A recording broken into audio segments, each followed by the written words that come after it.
I had just buried my wife when her phone buzzed with an unbelievable message. The Red Recipe Book, Unit 22.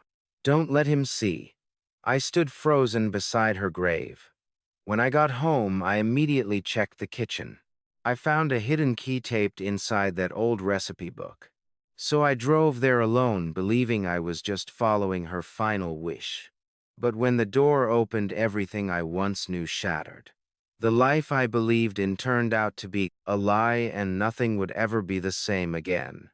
Hello everyone, and thank you sincerely for being here. Before we continue, I'd love to know, where are you watching from today? Your presence means more than you might think. Share your location in the comments so we can see how far this story travels. Also, please note some details are fictionalized for storytelling and learning purposes. Any resemblance to real people or places is fire4r4.com. Purely coincidental, though the message behind it still matters. The Boston wind didn't just howl. It bit, tearing through my wool coat and chilling the very marrow of my 7-1-year-old bones as I watched the dark wood of Eleanor's casket disappear under a dusting of January white. Ethan Garrison, a 7-1-year-old retired ethics teacher, whose sharp eyes and silver hair still carry the authority of 4 decades in the classroom, stood shivering by my wife's open grave. The smell of damp earth and pine needles rose to meet the freezing air, a heavy scent that marked the end of 48 years of shared breakfasts and quiet evenings. Beside me stood my son Sterling Garrison, 41 inches, a tailored charcoal suit that cost more than my first car. His eyes tracking the mourners with the professional detachment of a high-stakes lawyer. He was weeping, the tears tracing perfect lines down his face, but I noticed his left hand twitching toward his cuff. He was checking his luxury watch again. It was a performance, a timed display of grief calibrated for the benefit of the partners from his firm who stood a respectful distance away. Next to him, my granddaughter Garrison 9 clutched a small stuffed rabbit to her chest, her wide eyes reflecting a world that had suddenly become incomprehensible following her grandmother's death. "Is Grandma sleeping in the dirt, Ara?" asked, her voice small and trembling against the whistling wind that rattled the bare oak branches above us. "It's time to say goodbye, Dad," Sterling whispered, his hand firm on my shoulder, his touch feeling more like an executive decision than a gesture of comfort. How many times had I stood in this very spot for others, a dozen, 2 dozen? But the ground never feels the same when it is your own heart being lowered into it. The salt sting of frozen tears burned my cheeks as the minister began the final benediction. Just as the prayer reached its amen, I felt a sharp rhythmic vibration in my right pocket. It was jarring, a mechanical intrusion into the sanctity of the burial. I reached in, expecting my own phone, but my fingers closed around something smaller. I pulled out Eleanor's old small smartphone, a device I had personally switched off and tucked into her bedside drawer 3 nights ago. The screen flickered to life, its blue glare blindingly white against the fresh snow on the dark casket wood. The metal was cold, too cold, like holding a piece of the winter itself. A single notification lit up the glass, an alert from a number that wasn't saved in her contacts. The message was brief, demanding, and utterly impossible. "Not here. Walk to the parking lot," read alone. My breath hitched, a plume of white vapor dissipating in the gale as I realized the sender. The text was coming from Eleanor's own number, a scheduled message set to trigger only after her heartbeat had stopped. It was a dead man's switch, a secret she had carried through her final days while I was busy holding her hand and whispering lies about the spring. She had planned this moment down to the very second, knowing exactly when the dirt would hit the wood. I felt a surge of adrenaline-fueled shock that made my pulse roar in my ears. I ignored Sterling's outstretched hand and his scripted look of concern. I turned my back on the grave and the mourners, heading toward my old Toyota Camry in the parking lot, my thumb hovering over the screen that shouldn't have been glowing at all. I slammed the heavy door of my Toyota, the thud muffled by the snow, and suddenly the absolute silence of the cabin felt more suffocating than the graveyard air. I sat there for a long moment, my chest heaving, the familiar sense of old peppermint and dust acting as a thin veil against the harsh reality outside. The 1998 Camry was my sanctuary, a relic of a simpler time. Yet today it felt like an interrogation room. I pulled Eleanor's phone from my pocket. My fingers were numb, fumbling with the slick glass as the blue light illuminated my trembling hands. I expected a passcode prompt, some barrier between me and her secrets, but the screen slid open with a simple swipe. She had left the door wide open for me. I began scrolling, my breath fogging the windshield, until the world outside became a gray smear. That is when I saw it. The phone was a hollow shell. There was no outgoing call history, no saved drafts, and not a single text message sent in the last 3 years. Eleanor had scrubbed it clean, systematically erasing every digital footprint she had made while the cancer ate away at her body. She had left only this trail of breadcrumbs for me to find, a ghost leading me by the hand. "Talk to me, Eleanor," I whispered, watching my breath vanish against the glass. The silence of the car was heavy, a physical weight pressing against my shoulders. Just as the chill began to seep through my coat, the phone vibrated in my palm. It was another message, timed with a precision that made my skin crawl. "Safeguard Storage, Industrial Parkway, Unit 22. My heart gave a painful thud against my ribs. "You have to understand, Eleanor didn't even like Industrial Parkway. She called it the concrete scar of Boston, a place of transit and anonymity that represented everything she disliked about modern life. Why would she keep a piece of herself there?" The text wasn't finished. Below the address, a new line appeared. The red recipe book, second shelf from the bottom. "Don't let him see." I knew that book. It sat in our kitchen, its spine cracked from decades of Sunday dinners and holiday feasts. It was the heart of our home, yet she had turned it into a hiding place for a brass key I never knew existed. The instructions were a ghost's hand on my steering wheel, turning me away from my grief and toward a cliff I hadn't seen coming. This wasn't just a final wish. It was a warning, a directive born of a fear she had never shared with me in 40 years of marriage. I reached for the ignition, my hand shaking as I turned the key. The engine turned over with a reluctant metallic groan, protesting the cold. Just as much as I protested the path I was now forced to walk. I glanced at the rear-view mirror to check for an opening in the cemetery traffic, but my eyes locked onto a figure near the gates. Sterling was standing there, his hands buried deep in his black wool coat. He wasn't looking at the flowers or the retreating mourners. He was staring directly at my car. His eyes narrowed with a look of cold, calculating intensity that I didn't recognize. I threw the car into reverse, my heart hammering against my ribs, because for the first time in 40 years I was terrified of my own son. The house smelled like the highs from the wake and the ghost of the Earl Grey tea Eleanor used to drink, a combination that made my stomach turn. As I stepped across the threshold of a life that no spesh longer existed, I moved through the foyer with a heaviness in my limbs, the silence of the hallways mocking the frantic rhythm of my heart. Every creak of the floorboards felt like a betrayal of the sanctuary we had built here. I headed straight for the kitchen, my focus narrowing on the small bookshelf tucked into the corner. It was Eleanor's domain, filled with the weathered spines of her culinary collection. I reached for the joy of cooking, but as I pulled the heavy volume toward me, I realized this wasn't just a hiding spot. The margins were crowded with her neat slanted script, but they weren't notes on temperature or seasoning. They were logs-coded entries detailing Sterling's visits, the exact times of his late-night phone calls, and cryptic references to papers he had been looking for while she was too weak to leave her bed. My breath hitched. "Where is it, Eleanor?" "Where did you hide it?" I whispered into the empty room. My fingers fumbled with the back cover peeling at the linen lining. Taped to the inside leaf was a heavy brass key, its weight surprising against my palm. The yellowed adhesive curled away like dead skin, revealing a small handwritten note on the page itself. It wasn't a recipe.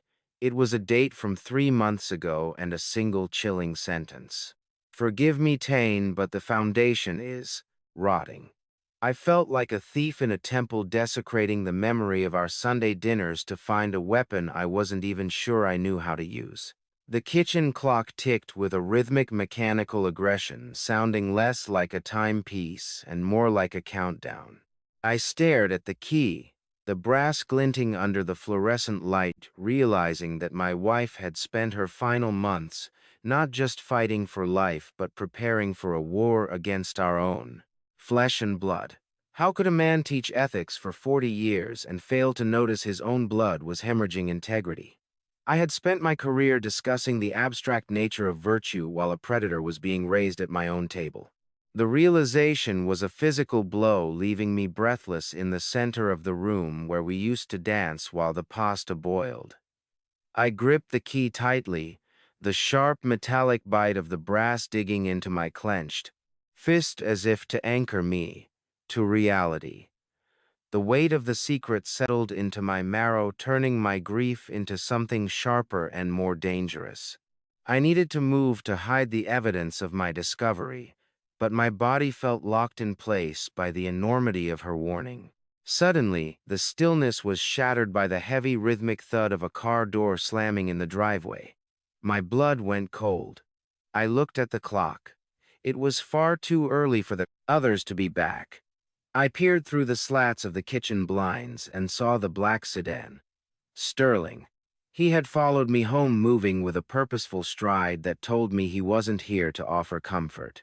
The front door lock clicked and I shoved the red book back onto the shelf, the brass key digging into the palm of my hand like a hot coal as my son's footsteps echoed in the hallway. The safeguard storage gate didn't just slide open, it groaned like a rusted secret being dragged into the gray light of a Boston dawn.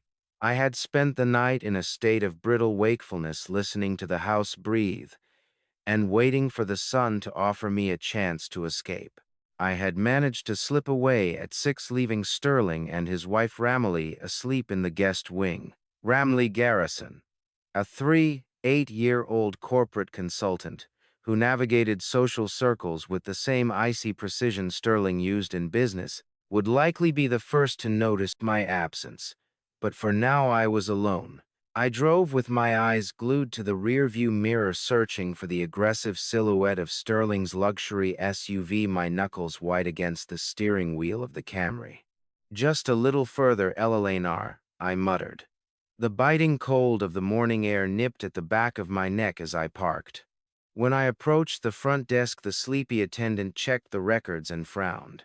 I noticed then that the unit wasn't in the Garrison name at all. Eleanor had rented it under Sarah Miller, her maiden name, a detail I hadn't seen her use in 40 years. It was a calculated move to ensure that no one, especially not her own son with his penchant for digital surveillance and paper trails, could ever track it through family records. My wife had been a ghost in her own life long before she actually passed. I followed the yellow lines on the floor toward the back of the facility. The corridor smelled of damp concrete and stagnant air, a heavy metallic scent that seemed to cling to my lungs. "Stop."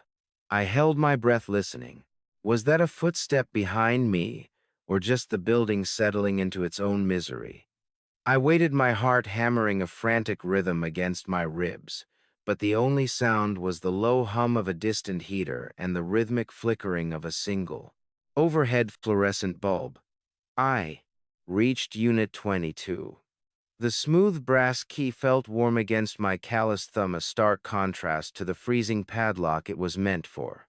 I slid the key home and turned. The lock yielded with a snap that echoed through the empty hallway. I gripped the handle of the rolling door and heaved upward. The metallic screech was deafening, a thunderous clatter that felt like a gunshot in the quiet facility. As the door settled into the rafters, it revealed a small, clean space. The unit was a tomb, not for a body, but for the version of my son I had spent 41 years believing in. In the center of the concrete floor sat a simple folding chair holding a tablet and 4 banker's boxes, stacked neatly beside it. I stepped inside the shadows, stretching long and thin behind me. Resting on top of the box labeled "The Truth About Sterling" was a small, fresh sprig of rosemary. It was Eleanor's favorite symbol for remembrance, and it hadn't completely withered yet. The edges were still supple, suggesting she had visited this very unit, only days before the cancer finally pinned her to her bed. My vision blurred as I realized the strength it must have taken for her to hide this from me. I reached for the lid of the first box, my name written in Eleanor's elegant, steady hand. But my fingers froze as a low electronic beep emitted from the old tablet beside it.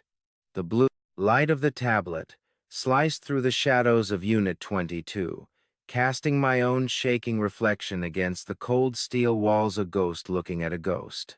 I reached out and tapped the center of the screen, my heart hammering a rhythm of pure dread. The static hiss of the tablet audio preceded an image that almost broke me. It was Eleanor sitting in her sun-drenched study just months ago. She looked pale but resolute, her eyes carrying a clarity that I had mistaken for peaceful acceptance. "Thing, I'm so sorry I had to leave you with this," she said, her voice a phantom warmth against the freezing unit air. "I hid it because I wanted our last months to be about us, not about the monster our son has become." Suddenly the video flickered. In the background, the door to the study opened. I watched paralyzed as Sterling stepped into the frame. Eleanor's face didn't crumble. She merely adjusted her posture, offering him a serene, practiced smile as she tilted the screen away. It was a terrifying dance of cat and mouse played out in our own home, proving she had been living in a state of high-stakes theater while I slept soundly in the next room. Once the door closed again on the recording, her expression fell into one of agonizing urgency. "Finish what I couldn't, my love, for the people he broke." I sat back on the cold floor, the tablet resting on my knees as the video looped into silence. I reached into the first banker's box, the smell of old paper and dust rising to meet me. Inside was a thick stack of heavy stationery covered in Eleanor's steady, familiar handwriting. I began to read, and the world I thought I knew dissolved with every sentence. She had spent 3 years conducting a systematic investigation into Sterling's legal practice. Her voice was a silk thread pulling me through a labyrinth of broken promises and bank statements. She detailed the moment in 2020 when she first noticed the discrepancies in the accounts of her friends. "I watched you grade those ethics papers and wept," she wrote, "knowing Sterling was using your name to pave over his crimes." She had documented everything. While I thought she was merely rereading her favorite novels. How does a mother look at the child she birthed and see a predator, I suppose? She doesn't. She just sees the truth. She's forced to document a record of the rot that has replaced the innocence she once cherished. I felt a surge of fury that threatened to drown the grief. She had carried this burden alone, protecting my heart even as the cancer began to consume her own. The letter provided a roadmap, a guide to the red folders stacked beneath the papers. "The evidence is in the red folders." The ink seemed to shimmer under the flickering fluorescent light. "Start with Helen." My hands trembled as I realized the depth of the betrayal Eleanor had uncovered. Sterling hadn't just stumbled into financial misconduct. He had been predatory from the start. He explicitly targeted Eleanor's own social circle, using her personal phone book to find his first victims. He had traded on our reputation to ruin those who trusted us most. I dropped the letter as my eyes fell on the first read. On folder where a photograph of our best friend, Helen Parker, was clipped to a document labeled Case 1 Total Asset Liquidation. My hands moved to the red folder not as a husband anymore, but as a witness to a crime that had begun at my own dinner table. I pulled the red folder toward me, the cardboard scraping against the folding chair like a blade on bone, and stared at Helen Parker's smiling face in a photo taken at our last New Year's Eve party. She looked so safe, then surrounded by people she considered family.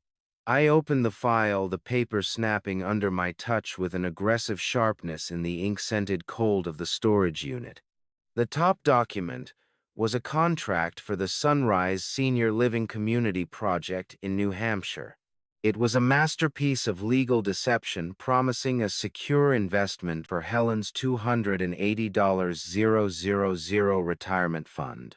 As I flipped through the pages, a slip of paper fell out, a carbon copy of a check. I felt the metallic taste of bile in my throat as I realized the date coincided with a luxury watch purchase.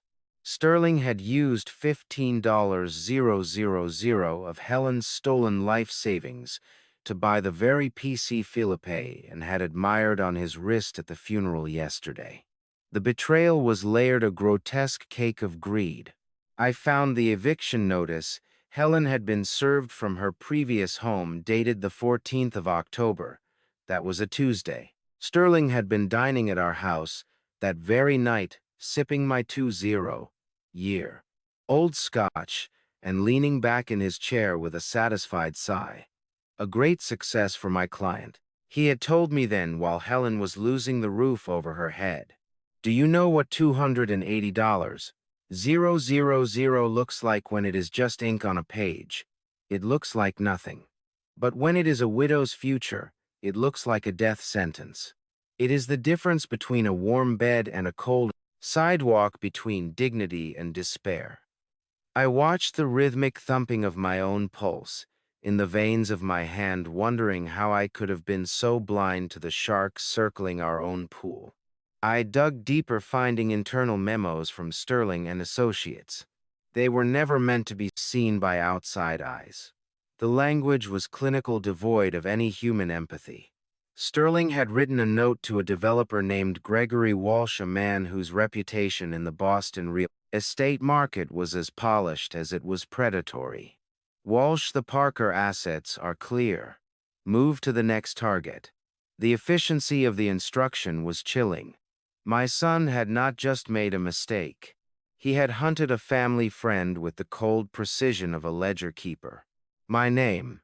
He used my name to open the door, and then he stripped the house bare.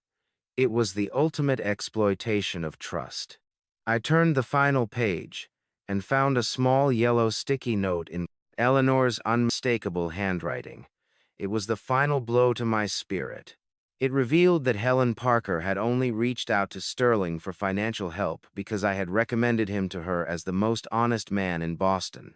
I had been the bridge he used to cross over and burn her life to the ground. I closed the folder, my vision blurring with a heat that was not from the unit's lack of insulation, and realized that Helen was just the beginning. There were 19 more folders waiting in the dark. I didn't reach for the second box immediately.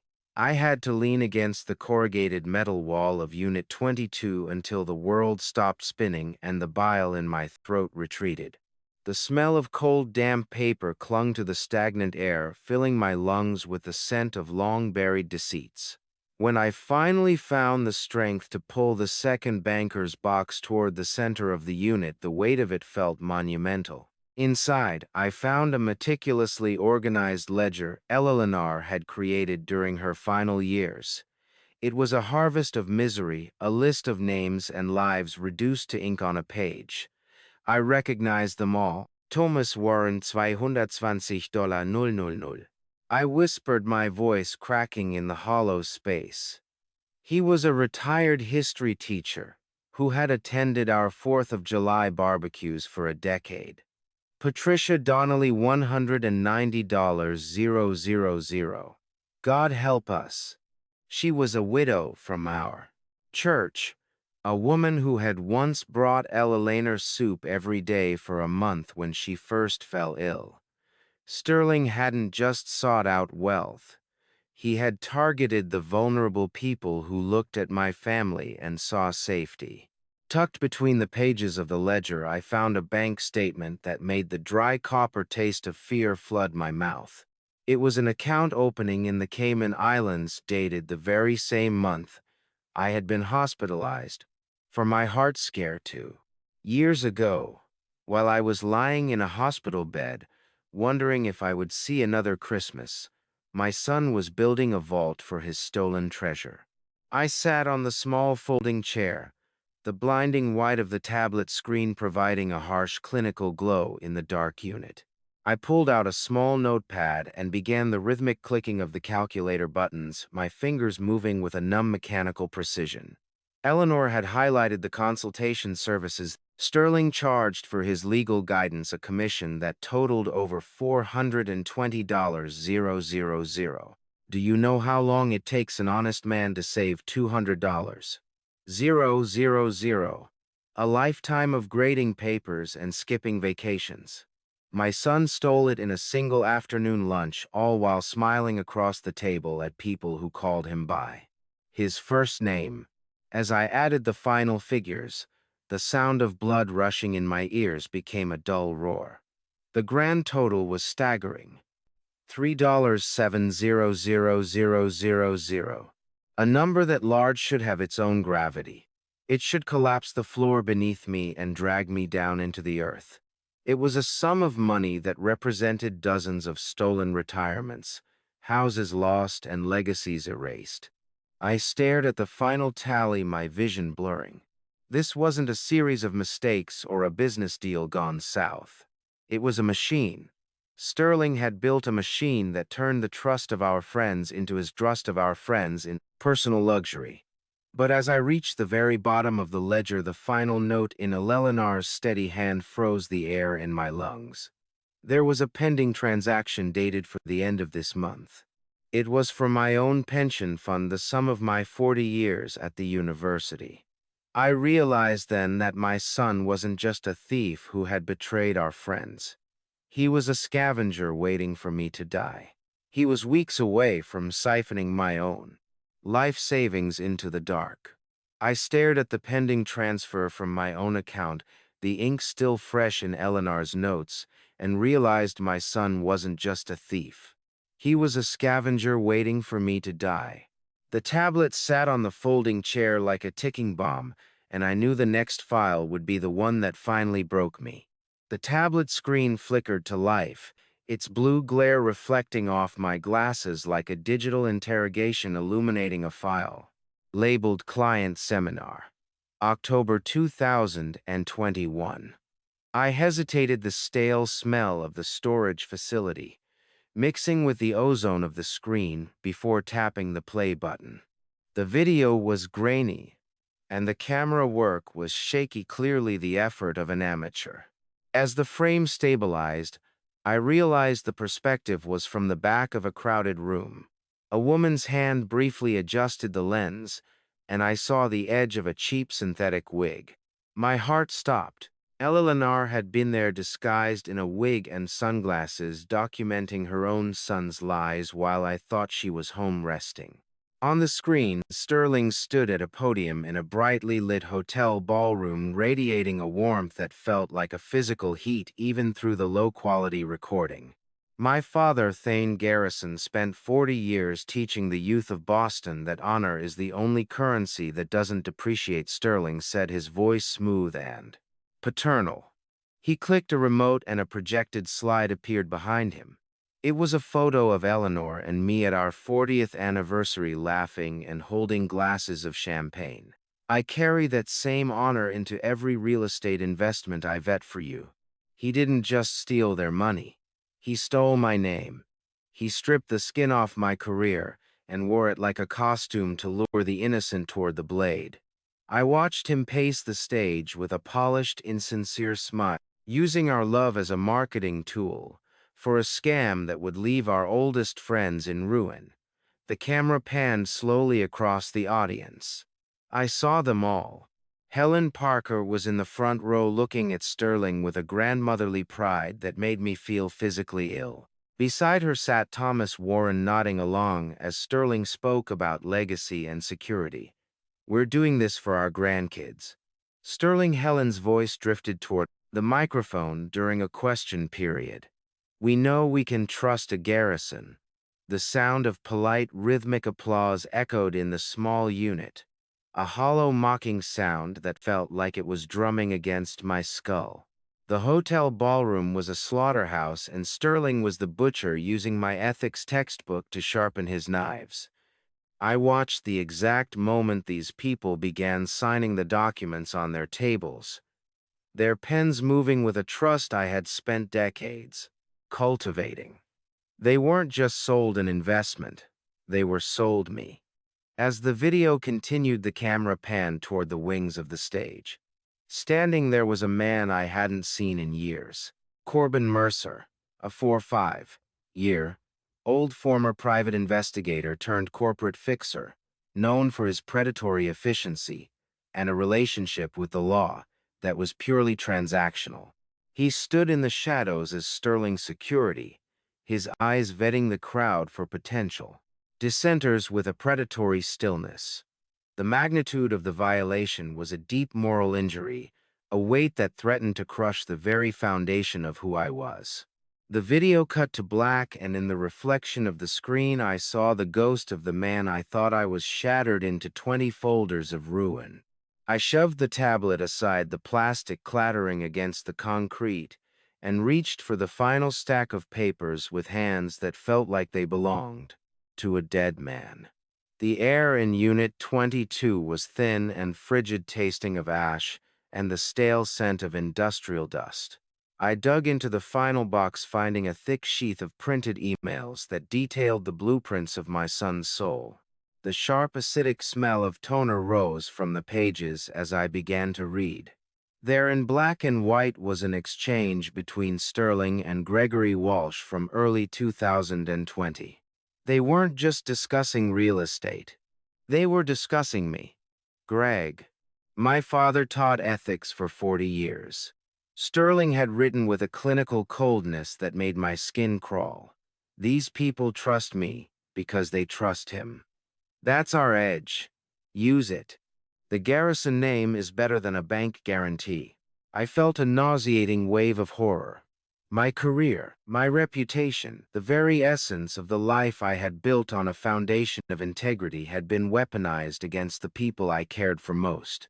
As I flipped the pages, the paper cut into my cold thumb, a small red bead of blood, blooming on a line where Sterling had forged my signature. He had created a series of recommendation letters, making it appear as though I was a silent partner in the New Hampshire project. He hadn't just used my shadow. He had stolen my hand. How do you mourn someone who is still walking around in a tailored suit? How do you bury a ghost that still has your last name? I realized then that I wasn't reading the words of a man who had made a mistake. I was reading the inventory of a predator. Sterling's tone in later emails turned from predatory to mocking, calling the victims walking relics and easy marks who were too focused on their grandchildren to notice their bank accounts bleeding dry. The boy I had raised with stories of honor and duty, the child I had coached and comforted, was nowhere in these pages. I didn't lose a son today. I whispered into the freezing air, my breath a fleeting ghost. I found out I never had one. I stood up and my knees popped in the silence of the unit. The sound was like a gavel striking a bench of final judgment on the man my son had become. I read the very last page, and the finality of it nearly brought me to my knees. Sterling had already drafted a contingency plan in case an investigation ever gained traction. He planned to blame the clerical errors on Eleanor, citing her cognitive decline and the stress of her cancer as the reason for the missing funds. He was going to use his dying mother as a tragic scapegoat to cover his own tracks. I gathered the folders, stacking them with a grim mechanical precision. I stepped out of the unit into the blinding flat Boston winter light. My eyes ached, but my mind was clearer than it had been in years. I began loading the boxes into the Camry, the weight of the paper forcing the suspension to groan under the burden of the truth. I slammed the trunk with a sound of finality that echoed across the empty parking lot. I realized that to save Eleanor's soul and restore the lives of the people we loved, I was going to have to destroy our son. The house felt different. When I walked through the door, less like a home and more like a crime scene waiting for the yellow tape to be stretched across the memories of our Sunday dinners. The drive home had been silent, the heater blowing hot, dry air that couldn't touch the frost in my chest. I carried the heavy banker's boxes into my study, the wood-paneled room where I had spent 40 years, grading ethics papers and debating the nuances of moral philosophy. Now the stacks of paper felt like indictment. I cleared my desk of the funeral. Sympathy cards, thick, expensive, and utterly useless. Pieces of card stock that smelled faintly of the perfume of neighbors I barely knew. In their place, I began to arrange Eleanor's red and blue folders. I found a digital recorder tucked into a hidden flap of the first box. When I pressed play, a voice I loved whispered through the room, followed by the oily, persuasive tones of my son. He was trying to convince Eleanor to sign over my power of attorney while I was still sedated in the hospital after my heart scare. First the red files, then the blue. I whispered, reciting Eleanor's instructions like a prayer. My hands were steady, but my mind was a storm. You didn't leave me a burden. Elle, you left me a map. I gripped a fresh notebook and a red pen, its nib scratching aggressively against the paper. As I began the meticulous process of cross-referencing, the smell of old paper and bitter cold coffee filled the room as the moon rose outside the window, casting long skeletal shadows across the floor. How many times had I told my students that the truth is a solid foundation? I was wrong. The truth is a flood, and right now I was just trying to keep my head above the water. I looked at the red folders again. They were the victims. The blue folders were the mechanisms of the theft. As I dug deeper, moments from the last 2 years began to take on a sinister retroactive clarity. I remembered Sterling's sudden generosity, the expensive watch he'd given me, the offer to pay for Eleanor's experimental treatments in Switzerland. It was all blood money stolen from the very people who trusted our name. I sat in the heavy silence of the house, the metallic taste of old grief rising in my throat. I was 10 feet away. I was right downstairs, watching the evening news while she was drowning in this, fighting a war in the room above my head. Tick, tick, tick. The grandfather clock in the hall sounded like a metronome for a funeral march. I realized then that my silent days ahead were not just for reading. They were for a psychological preparation to face a son who had become a total stranger. I was preparing to fight a man who wore my son's face but shared none of his soul. Then I found a printout near the bottom of the second box. It was a statement for my granddaughter's college fund. I had started that account the day she was born, and Eleanor had nurtured it like a garden. The balance at the bottom was a haunting hollow zero. The funds had been redirected into a secret offshore account in the Cayman Islands. I stared at the zero balance in Era's college fund and felt a coldness settle in my gut that no heater could ever touch. He wasn't just a thief, he was a cannibal. My hands were shaking as I reached for the very bottom of the fourth box, searching for the one thing Eleanor said would save us. I shoveled aside a stack of fraudulent property deeds, my fingernails catching on the rough cardboard bottom of the box, until I felt the sharp, stiff corner of a card that didn't belong in a pile of crimes. I pulled it free, holding a crisp cream-colored business card that felt clinical and heavy in my hand. It was for the Elder Justice Legal Center, and the name printed on it was Sarah Williams. Sarah Williams, 34, was once Sarah Miller, the brightest, fiercest student in my 2007 ethics class, now a formidable attorney specialized in elder justice. I turned the card over to find Eleanor's elegant, steady handwriting. Class of 2007, she had written. She remembers your lecture on the social contract. Attached to the card by a rusted paperclip was a neon yellow post-it note. My eyes narrowed as I read Eleanor's observation. Sterling tried to hire her firm as a consultant last year. He wanted to buy her silence by creating a conflict of interest. She refused him. I felt a surge of adrenaline. Sterling was a master of the preemptive strike, but Sarah Miller had apparently developed a shield he couldn't penetrate. Sarah Miller, I whispered, the dusty, unventilated study air tickling my throat as the memory clicked. You were the one who wouldn't let the thorough debate end. I closed my eyes, seeing her in the front row of the lecture hall, her jaw set with that iron-willed determination as she challenged me on the boundaries of systemic duty. Ella Lennar hadn't just found a lawyer. She had picked a weapon I had personally helped to mold. I moved to my laptop, the blue artificial light of the screen reflecting in my eyes as I searched for her name. My hands had finally stopped shaking, replaced by a cold, calculating resolve. I found her.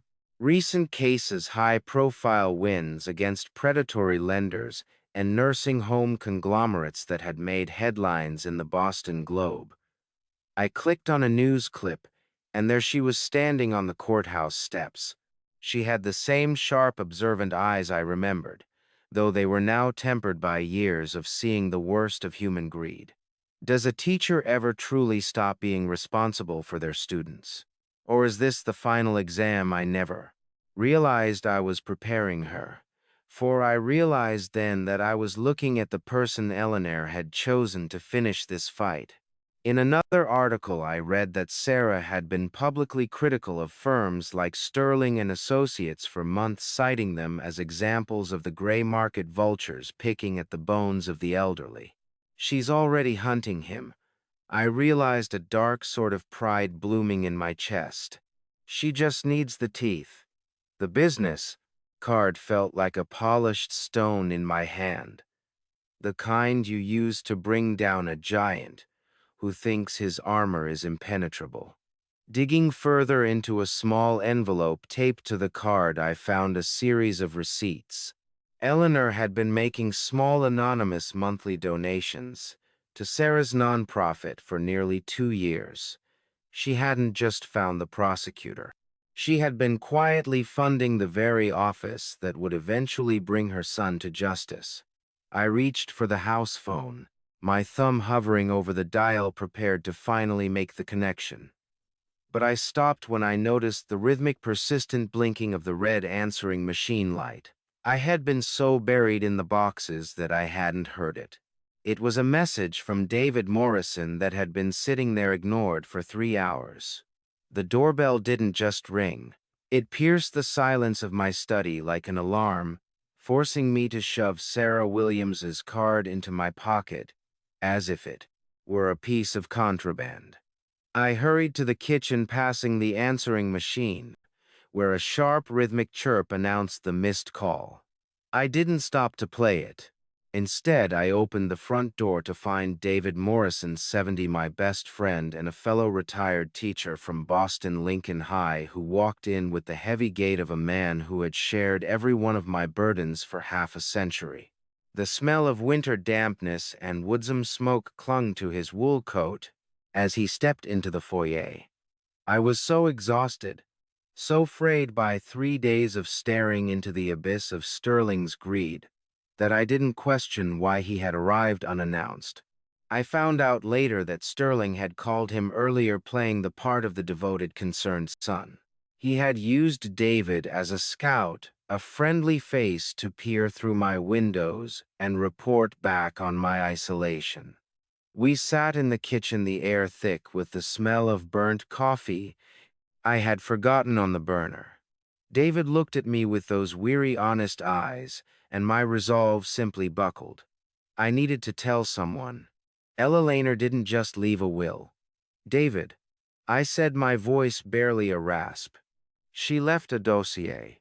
Sterling, he's in deep. I mentioned the red folders, the offshore accounts, the systematic harvest of our own friends' lives. I thought I was talking to a brother in arms. David squeezed my shoulder, his face pale. Robert, you look like a man who hasn't slept since the burial. Be careful what you dig up. Some things are better left in the ground. How many times had I taught my students that a secret is only a secret if you're the only one who knows it? My own exhaustion had made me the very hypocrite I spent 40 years warning against. When David left, he was visibly shaken, a vessel overflowing with a truth he wasn't built to carry. He went home to Margaret Morrison, his well-meaning but talkative wife, the kind of woman whose heart was as big as her social network, which made her the most dangerous person in Boston to tell a secret. He was talking about red folders Margaret David told her out of genuine fear for my sanity. By the next morning at a parent-teacher association meeting, Margaret was leaning in toward a friend whispering about the legal documents I had found.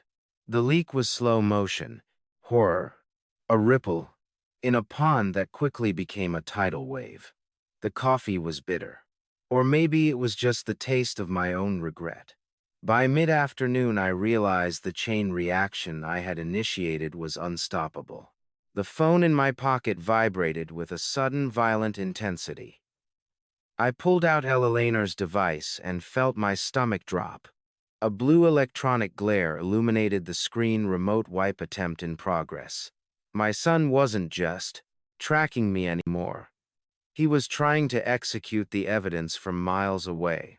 Before I could even process the digital violation, a heavy shadow blocked the evening sun at my kitchen window, stretching across the tile like a shroud. A car was idling in the driveway, the low rumble vibrating through the floorboards. I looked up and saw the silhouette. Sterling was back, standing on the porch, and he wasn't knocking this time. He was already fitting a key into the lock. I shoved Eleanor's phone into the space behind the toaster, my heart doing a frantic tap dance against my ribs as the back door handle began to turn. The back door didn't just open. It yielded to Sterling's key with a proprietary click that reminded me with sickening clarity that I had given him that spare 10 years ago. In a moment of fatherly trust, he stepped into the warm kitchen, bringing with him a gust of winter air and the sharp, clinical scent of expensive cold cologne. His face was a mask of strained affection, his eyes darting toward the counter where I usually kept my mail. "Dad, David is worried." "I'm worried." He began, his voice dipping into that low practice timbre he used for grieving clients. "I heard you were obsessing over some old paperwork. I saw you trying to access Mom's phone, and I'll admit I initiated that remote wipe. I was protecting her privacy. She wasn't well at the end, Dad. The medication, the cancer." She was confused. She was seeing things that weren't there. I stood by the island, my knuckles turning white as I gripped the granite edge. The metallic taste of fear-induced dry mouth made it hard to swallow, but my voice remained steady. "Don't you dare use your mother's illness to cover your tracks, Sterling. She saw exactly what you were doing." Sterling paced the kitchen like a trapped predator, the heater humming in the corner to fill the sharp silences between our sentences.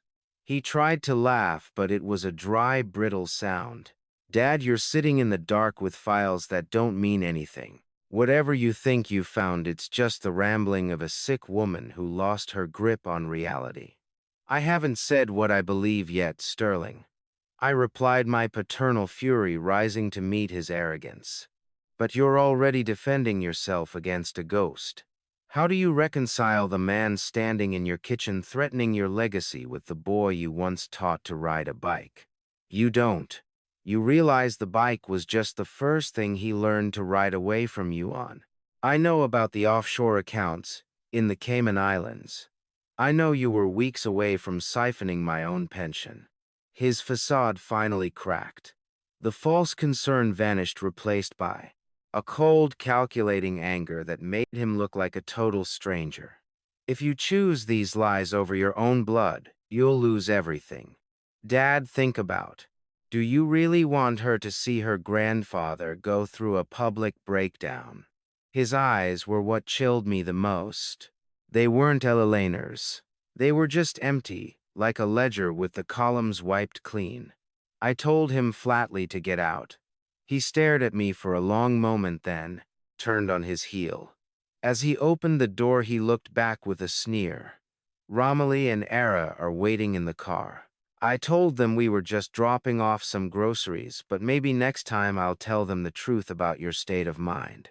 He had used his own daughter as a psychological buffer, knowing I wouldn't dare start a scene with her nearby. I watched the tail lights of his SUV disappear down the driveway, the cold handle of the back door still biting into my palm as I locked it. I turned to the window and my breath hitched. Sterling wasn't the only one who had been watching the house. A black sedan I didn't recognize was idling at the curb, its headlights doused, just a dark shape waiting in the shadows. The black sedan didn't move for 3 minutes. Its headlights extinguished like the eyes of a predator waiting for the forest to go still before the final spring.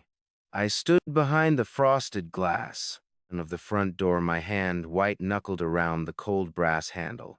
The exhaust from the idling car puffed in the frigid night air, a rhythmic ghost in the darkness. Finally, the driver's side door opened. Corbin Mercer, a 4-5-year-old fixer with an expensive leather portfolio and shoes that had never seen a Boston slush pile, stood on my porch like a polite wolf. He moved with a practiced feline grace that made the porch floorboards groan under his weight. I opened the door just a crack, the scent of high-end leather and winter ozone slipping into the hallway. "Mr. Garrison," he said, his voice so smooth it felt lubricated with insincerity. "Family matters are like glass. Once they crack, they're never quite clear again. We're here to help you keep it intact." I didn't invite him in, but he didn't seem to care. He leaned slightly forward, his eyes scanning the hallway behind me. "It's a shame the boxes in your study are causing so much unnecessary friction," he remarked casually. My heart hammered against my ribs. I hadn't told Sterling exactly where I had put the 4 bankers' boxes, yet this man spoke of their location with an eerie certainty. I wondered if they had used thermal imaging from the street, or if someone had slipped in while I was at the cemetery. I've seen enough snakes in the grass to know when one is wearing a suit. "Mr. Mercer," I replied, the taste of copper sharp in the back of my dry throat. "Get to the point." Mercer's smile didn't reach his eyes. He shifted his portfolio, the leather creaking. He looked past me, his gaze landing on the framed photo of Alara hanging in the hall. My Aura in her tutu. My heart didn't just stop, it turned to lead. "Little Aura is so talented," he murmured. "It would be a tragedy if her grandfather's confusion cost her everything she's worked for." Private schools are very sensitive about the reputation of their families. A public scandal, a messy legal battle, it could shatter her social and educational future. His words were like a slow-acting poison designed to paralyze me with the thought of what I might lose if I fought back. He was telling me that my granddaughter was the collateral for my silence. He wasn't just a lawyer or a consultant. He was a harvester of leverage. Does a son really send a man to threaten his own child's happiness just to save his bank account? The realization brought a white-hot protective rage to the surface, a heat that burned through the chill of the evening. "Get off my porch now," I said, my voice low and vibrating with a resolve I hadn't felt in years. Mercer didn't flinch. He reached into his pocket and produced a card, sliding it toward me. It wasn't for a law firm. It was for a private security group, specialized in recovering disputed assets. He looked at me one last time, a silent warning etched into the set of his jaw, before descending the steps with the casual grace of a man who had already won. I watched the exhaust of the sedan as it finally pulled away, and I realized I couldn't wait another minute. I needed to call the only student I ever taught who knew how to fight back. The elevator ride to the fourth floor felt like a descent into a world I had spent 40 years theorizing about, but never expected to inhabit a world where the law was the only thing standing between my son and the people he had devoured. I pressed the cold elevator button with a trembling finger, the metal biting into my skin as the car rose through the gut of downtown Boston. When the door slid open, the air changed, smelling of high-end ink and the heavy, comforting scent of old paper. I carried the first banker's box against my chest like a shield. Sarah Williams's office was a fortress of organized chaos, every surface overflowing with files on elder abuse and financial fraud. Recognition flashed in her eyes the moment I stepped across the threshold. For a brief second, the professional mask of the high-powered attorney slipped, revealing the 17-year-old girl who once sat in the front row of my classroom debating the ethics of civil disobedience. "Mr. Garrison," she said, her voice steady, but carrying a note of profound surprise. "I've been following the Sterling and Associates cases for 18 months. I just didn't expect the help to come from inside the house." She paused, her sharp eyes scanning the heavy box in my arms. I didn't realize until that moment that Eleanor had been sending her encrypted emails under the pseudonym The Librarian for months, providing the very hints that kept Sarah's investigation from being dismissed by the Bar Association. I set the heavy banker's box onto her mahogany desk, the thud echoing through the room like a challenge. "I'm not here as a father today, Sarah," I told her. "I'm here as a witness." We shared a heavy moment of silence, the weight of the betrayal sitting between us like a physical presence. You remember those movies where the hero finds the secret microfilm? This was better. This was 3 years of a mother's heartbreak turned into a weapon of pure mathematical justice. Sarah began to flip through the red folders, her eyes widening as she scanned the original unaltered contractor invoices. Eleanor had painstakingly recovered. My wife had essentially done the discovery work of a 5-year federal investigation in 3 years of quiet, dying resolve. "This is it, Mr. Garrison," Sarah whispered, her thumb tracing the edge of a document. "This is the ledger that connects Sterling to Gregory Walsh's liquidation accounts. We had been stalled because he successfully lost the paper trail through shell companies. But this is the missing link."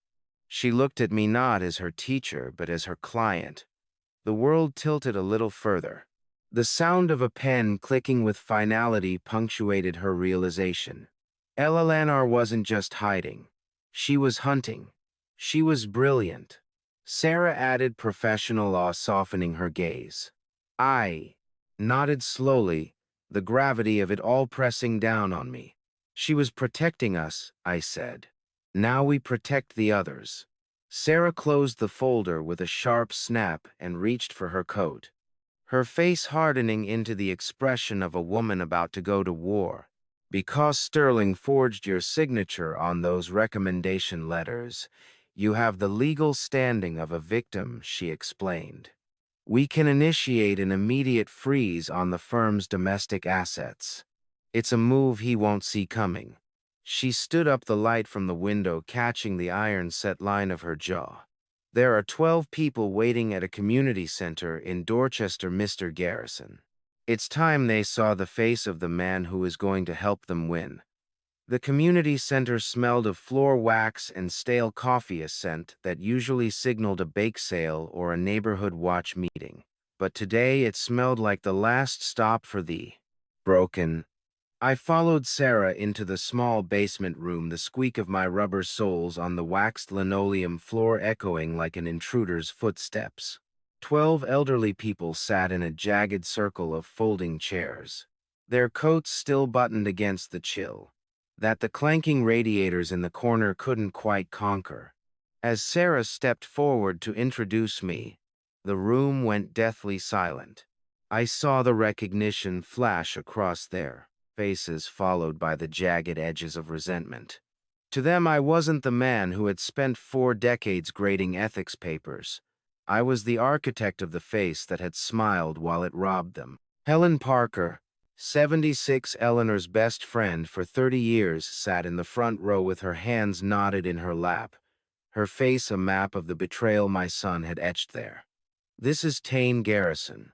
Sarah set her voice steady in the low ceiling room. "He's the reason we finally have a path forward."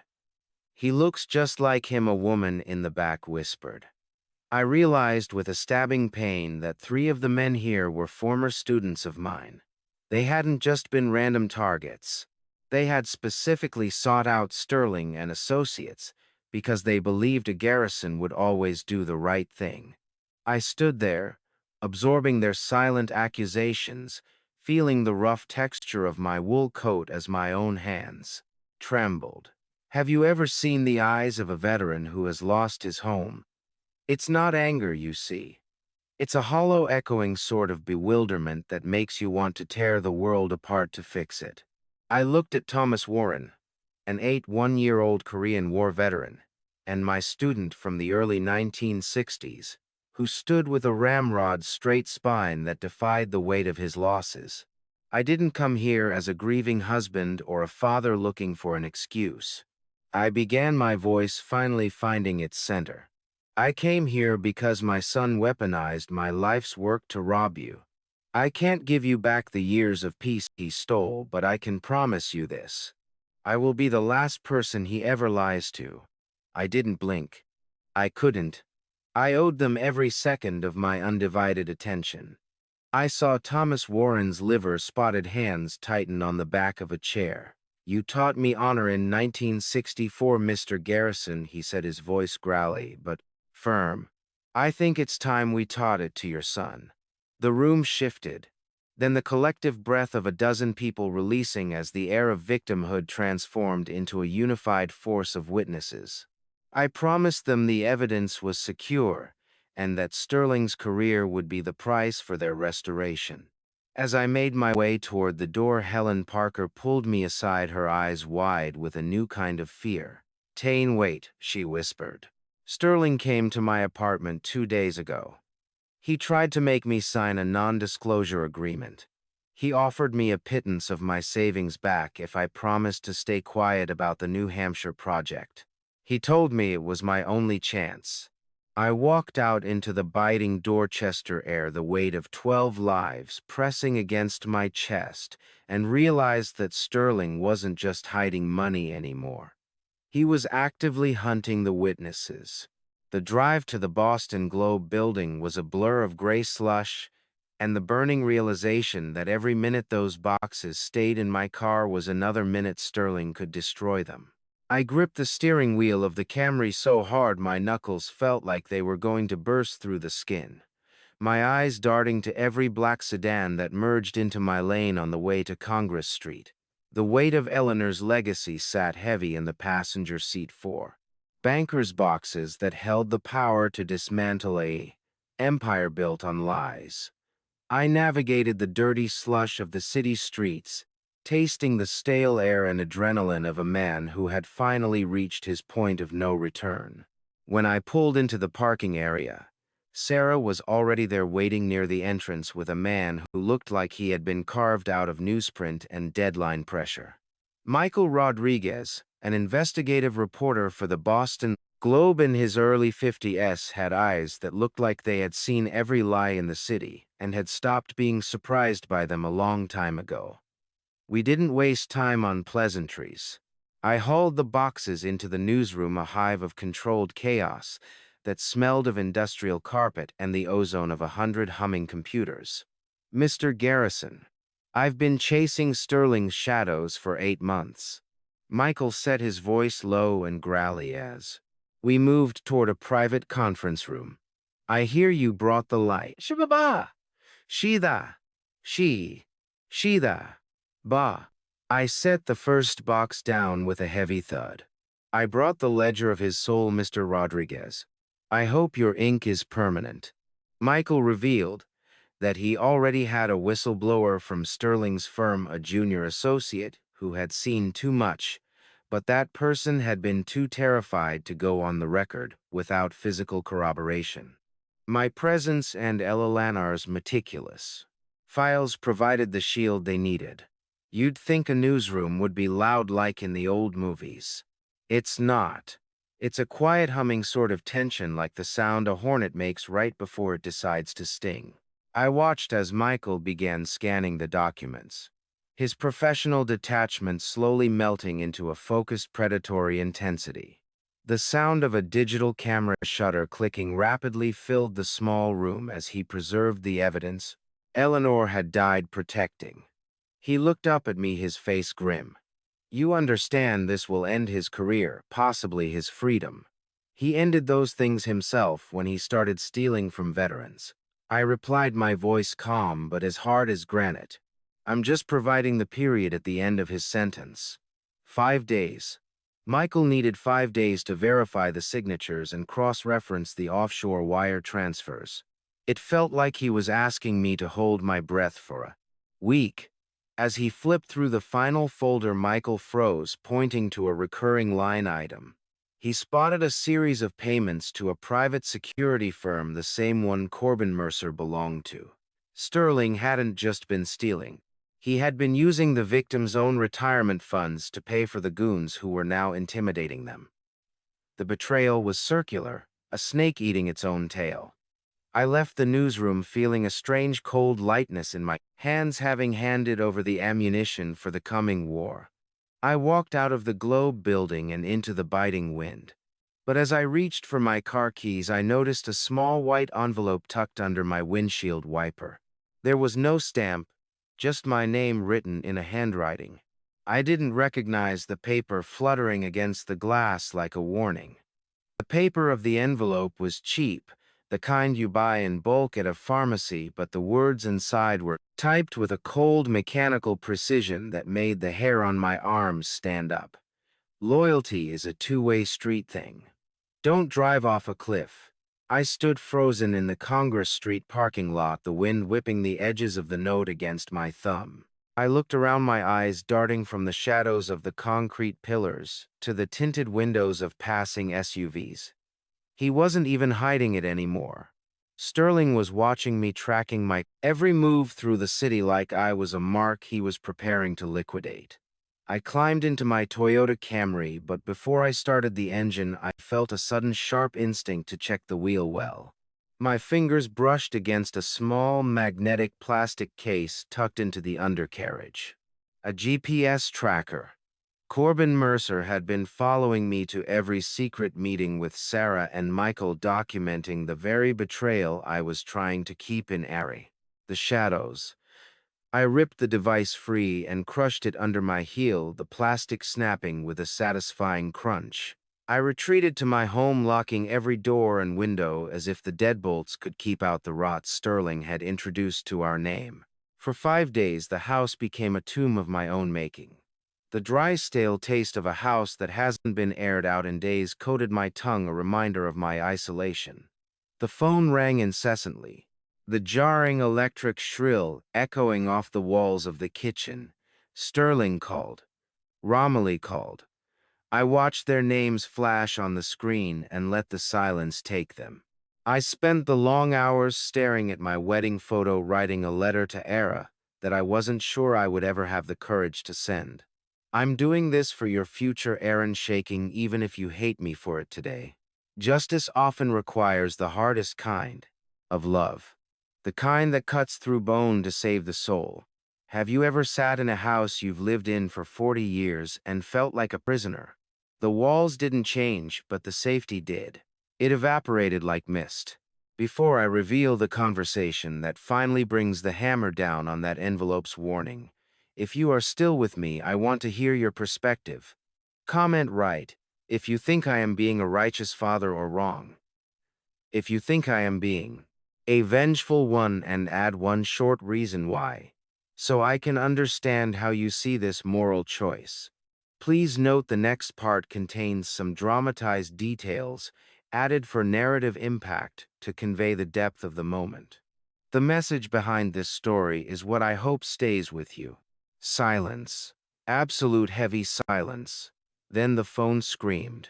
I sat in the dark kitchen. The blue hypnotic flicker of the computer monitor the only light in the room as rain tapped rhythmically against the glass. It was 6:00 a.m. I picked up the receiver, my sweaty palm sliding against the cold plastic. It was Michael Rodriguez.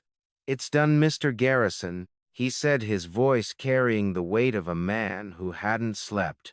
"We go live in 1 hour." He told me that Sterling's firm had tried to file a preemptive gag order injunction against the Globe at 3:00 a.m. A desperate legal maneuver that had ultimately failed. The verification was complete. "God help us all, Michael," I whispered. I sat at the kitchen table with my finger hovering over the refresh button on the Globe's website, knowing that in 60 minutes the son I raised would become the man I destroyed. The clock on the microwave hit 700 a.m., and as I clicked refresh, the digital world didn't just wake up. It caught fire, incinerating 41 years of my son's carefully crafted lies in a single high-definition headline.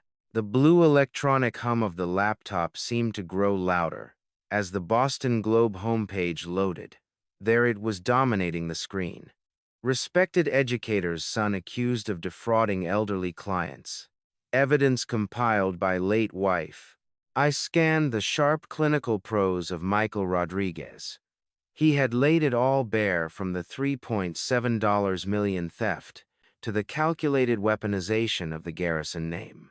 I felt a nauseating mixture of vindication for Ella Lanar and absolute grief for the man Sterling used to be. The article even revealed that Eleanor had sent a duplicate copy of the evidence to a rival law firm 3 weeks before she died. She was thorough. She had ensured that even if one path was blocked, the truth would still find the light. "It's out there, Elle," I whispered, staring at the screen through a thin veil of tears. "No one can bury it now." By 8:15 a.m., the smell of scorched toast lingered in the kitchen. "Forgotten," as the comments section under the article transformed into a tidal wave of public outrage.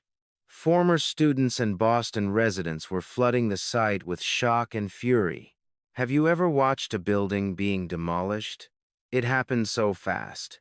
Decades of construction turned into a cloud of dust in seconds. That was my son's life. At 8:15 this morning, I moved to the living room and turned on the television. A live news feed showed a swarm of reporters gathered outside Sterling's glass-fronted office in the Seaport District, their cameras pointed at the entrance like bayonets. A scrolling ticker at the bottom of the screen announced that Sterling and Associates had released a statement placing him on immediate leave. 2 senior partners had already resigned, citing a total loss of institutional trust. I sat on the edge of the sofa watching the bright clinical white of the newsroom backdrop, as an anchor interviewed a spokesperson from the Massachusetts Bar Association. "A total loss of trust," I whispered, repeating the anchor's words. "That's what you were always afraid of, Sterling. Not the crime, but the being caught." The phone on the counter began to vibrate with aggressive persistence. Then the landline. Then the laptop chimed. The world was screaming for an answer I wasn't ready to give. The FBI and the Bar Association issued a joint statement confirming formal investigations. The collapse was absolute. Just then, a local station aired a pre-recorded rebuttal from Gregory Walsh, Sterling's longtime partner. He didn't hesitate. He flipped instantly, looking directly into the camera to blame the entire scheme on Sterling's personal greed and forged documents. He was throwing Sterling to the wolves to save his own skin. I looked at the screen as the Bar Association announced a permanent ethics inquiry, but my breath hitched when a car door slammed in my driveway with a violent, echoing thud. I looked through the blinds. It wasn't the black sedan this time. It was Sterling's high-performance SUV, and the engine was still screaming, idling roughly as if the machine itself shared the driver's frantic, shattered rage. I stood my ground, my heart hammering against my ribs, as I realized the polite portion of this tragedy had officially ended. The back door didn't just open. It slammed against the radiator with a violence that rattled the copper pipes throughout the house. And there stood Sterling, his silk tie loosened like a noose and his eyes wild with the frantic energy of a cornered animal. The sound of the key in the lock wasn't tentative this time. It was a violent metallic intrusion that announced the end of any civility. I stood by the kitchen island watching him storm into the room, smelling the sour tang of his sweat mixed with the scent of stale cold coffee. His face, usually so perfectly composed for the courtrooms and cameras, was a mess of jagged lines, a bead of sweat tracing a path through the light makeup he had applied to hide his lack of sleep. "You chose them, Dad," he screamed, his voice cracking as it hit the low ceiling.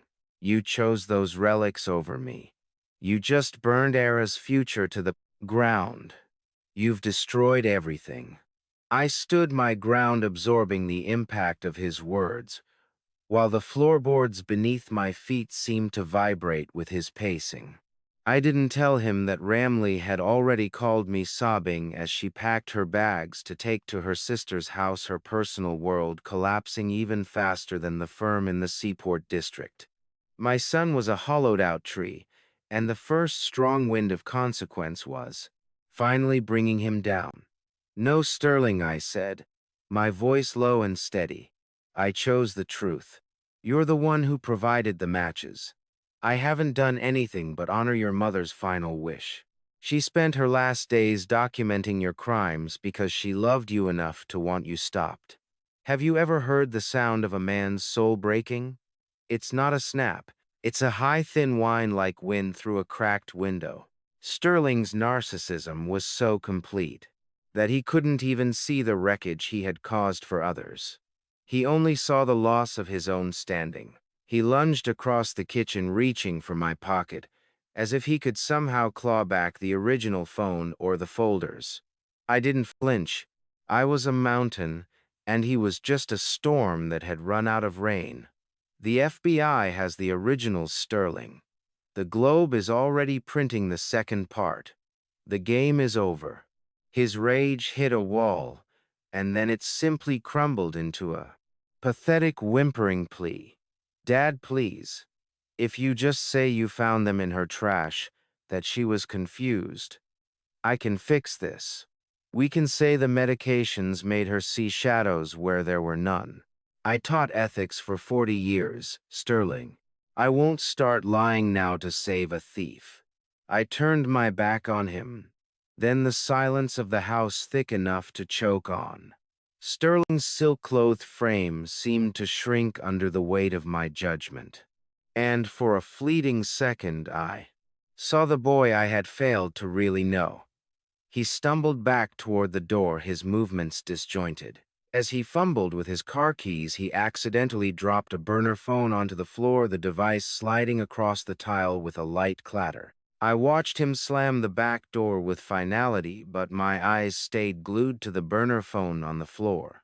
The screen still glowing with a recent text from Gregory Walsh threatening to kill Sterling if he spoke to the FBI. The burner phone sat on my kitchen table like a live grenade, its rhythmic chirping a reminder that while the public scandal was peaking, the real danger was just beginning to crawl out from the shadows. The silence that followed Sterling's departure was louder than any of his screaming, broken only by that persistent electronic chirp. I didn't touch it with my bare hands. I called Sarah Williams immediately, and within the hour, federal agents were in my kitchen. I watched the grim sound of the FBI evidence bag zipping shut, a sharp plastic finality that felt like the closing of a heavy chapter. Sarah stood by the counter, her expression grim but determined. "He's safer in a cell than on the street." "Sarah," I said, my voice heavy with a new kind of exhaustion. "That's the irony of it. The FBI is tracking Walsh now. Tane," she told me, placing a hand on my arm. "We're moving into the long game, the entry into that." Long game was brutal. I soon discovered through Sarah that Sterling hadn't stopped his assault. He was attempting to use Eleanor's medical records to argue she was mentally incompetent, essentially trying to sue his own mother's estate from behind bars to invalidate the evidence she had left for me. It was a final desperate act of betrayal that hardened the last soft corners of my heart. 8 months is a long time to hold your breath. You eventually forget what it feels like to have lungs that don't burn with the weight of expectation. My home became a fortress of solitude. I spent the spring and the long tense summer in the garden Eleanor had planted, the tactile sensation of dirt under my fingernails, the only thing that kept me anchored to the earth while the lawyers fought their wars. I didn't lose my friends. I just found out who they never were. The Garrison name became a pariah in the elite circles, where we once belonged. But I found solace in the quiet letters of support that arrived from former students. They remembered the ethics teacher. They didn't care about the scandal. I spent my days in a meditative peace waiting as Sarah built a massive civil case to seek restitution for the 20 victims Sterling had devoured. October came with a bite, the same bite Eleanor's voice had when she spoke about justice. The air turned crisp, the smell of damp, autumn leaves beginning to coat the streets of Boston. Just days before the trial was set to begin, I received a package. Inside was a single handwritten note from Romley. It was a confession of her own. She had been cooperating with the FBI for months, providing the passwords to the encrypted files Eleanor couldn't crack. It was the final nail in the coffin. I pulled on the heavy wool suit I hadn't worn since the funeral, the fabric feeling like armor. I exited my car at the courthouse, the blinding flash of news cameras temporarily obscuring my vision as I navigated the steps. I adjusted my tie in the reflection of the courthouse's brass doors, realizing that while Sarah had the files, I was the only person in Boston who could look Sterling in the eye and tell him why he had already lost. The oak doors of courtroom 4B swung shut with a heavy final thud, cutting off the frantic shouts of the frantic press and leaving me in a chamber that smelled of floor wax, old law books, and the impending death of my son's freedom. I took my seat in the gallery, the tactile hardness of the wooden pew under my thighs providing a grounding reality against the surreal clinical glow of the overhead lights. Blindingly white light reflected off the judge's bench as the morning session commenced. Across the aisle, I could see the back of Sterling's neck. He sat rigid, his expensive suit fitting him like armor. I watched him closely and noticed a chilling detail. His pen was moving rapidly, but he wasn't tracking the legal arguments. He was scribbling a list of liquid assets, accounts he clearly still had hidden in the shadows, already planning his financial survival. There was no bowed head, no sign of the remorse I had hoped for in my most private prayers. Sarah Williams rose and called the first witness. Helen. Parker moved to the stand, her rhythmic creak of the witness chair echoing in the sudden hush. She looked so frail, clutching a damp handkerchief, as she recounted how Sterling had sat in her living room drinking her tea while convincing her to sign over the equity of the home she'd lived in for 30 years.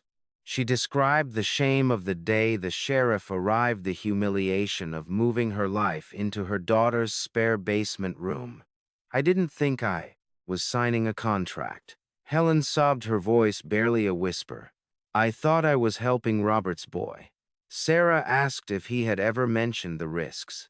No, she whispered. He told me it was as safe as a Garrison's word. How do you put a price on the dignity of an 80-year-old woman? Is it the cost of the house she lost, or the cost of the sleep she'll never get back? I felt the weight of her words like stones in my pockets. Next came Thomas Warren.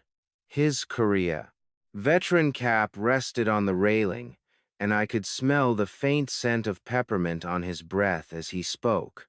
He didn't sob. He testified with a voice that graveled with suppressed rage. He explained that the $220,000 Sterling stole was his life's disability compensation and the inheritance saved for his grandchildren. I bled for this country for 30 years of payments, and that boy took it all with a smile and a fountain pen, he declared. He turned, then looking directly at Sterling. You aren't just a thief's son, you're a coward who hides behind a good man's name. The room went cold not from the air conditioning but from the realization that we were breathing the same air as a monster. The sharp metallic click of the court reporter's keys was the only sound in the stunned silence that followed. But the silence didn't last.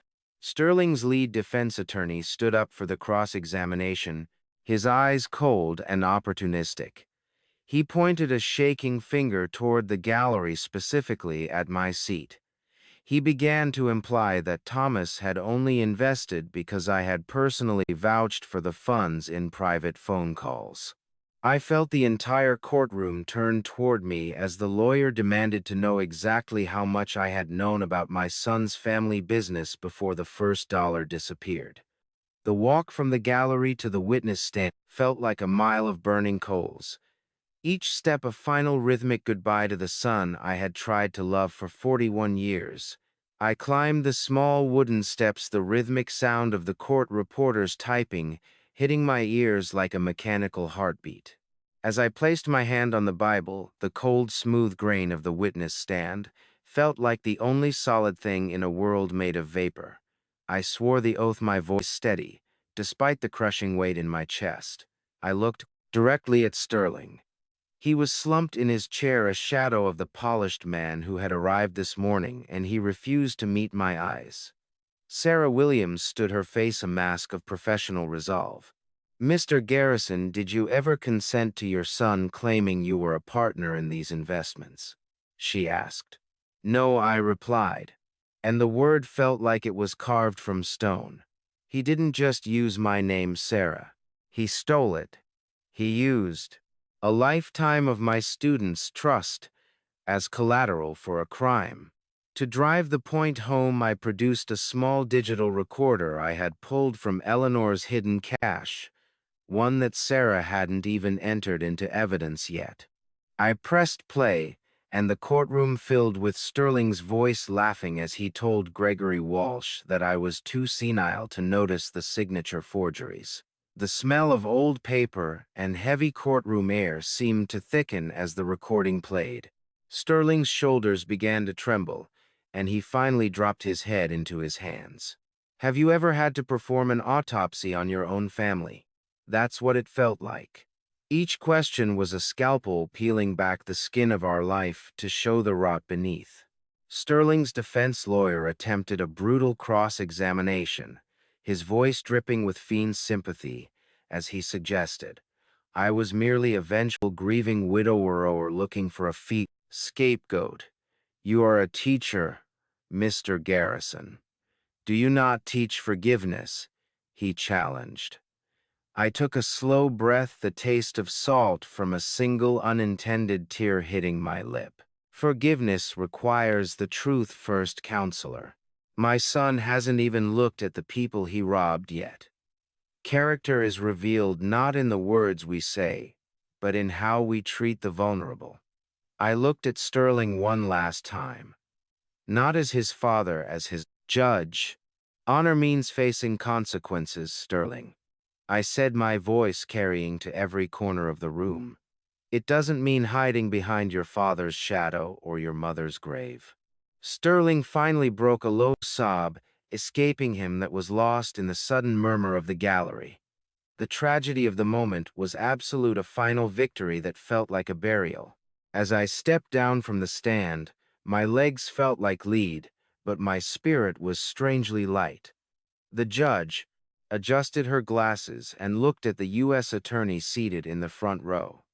Based on the testimony and the audio evidence presented today, she said, her voice like a hammer, I am referring this matter to the U.S. attorney for immediate criminal indictment.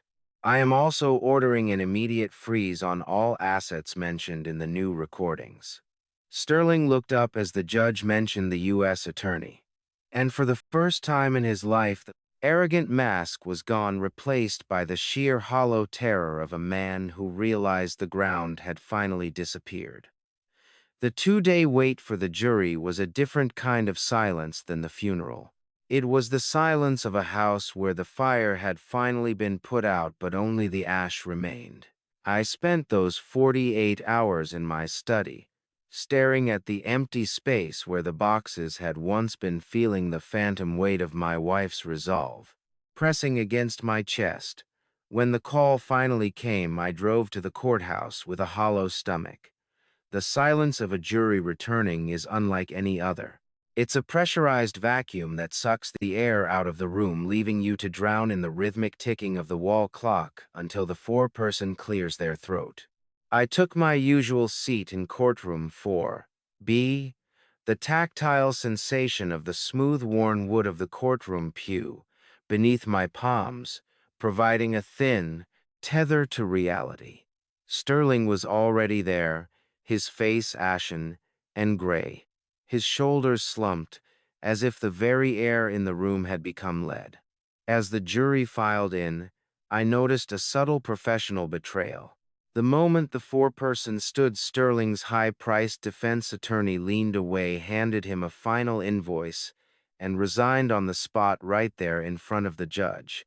It was a cold signal that my son's retainers had finally run dry, and the maimed, legal vultures were already flapping away to find fresh meat. We fined for the plaintiffs in the total amount of $2.8 million. The foreperson read, their voice clear and clinical. A collective heavy intake of breath swept through the gallery behind me. I heard a ragged sob from Helen Parker. "It's not just the money, Robert," she whispered through her tears when the judge paused for the record. "He's finally been told no." Sterling didn't move. He stared at the defense table, his face a mask of gray stone as the weight of the financial ruin was codified by the court. Have you ever seen a man realize he's no longer the architect of his own life? It's not the fear you expect. It's a sudden, terrifying stillness, like a bird realizing the sky has turned to glass. The judge adjusted her glasses, her voice cutting through the smell of floor wax and cedarwood. She formally recommended Sterling's permanent disbarment and confirmed that the U.S. attorney had issued a warrant for his arrest based on the criminal evidence I had provided.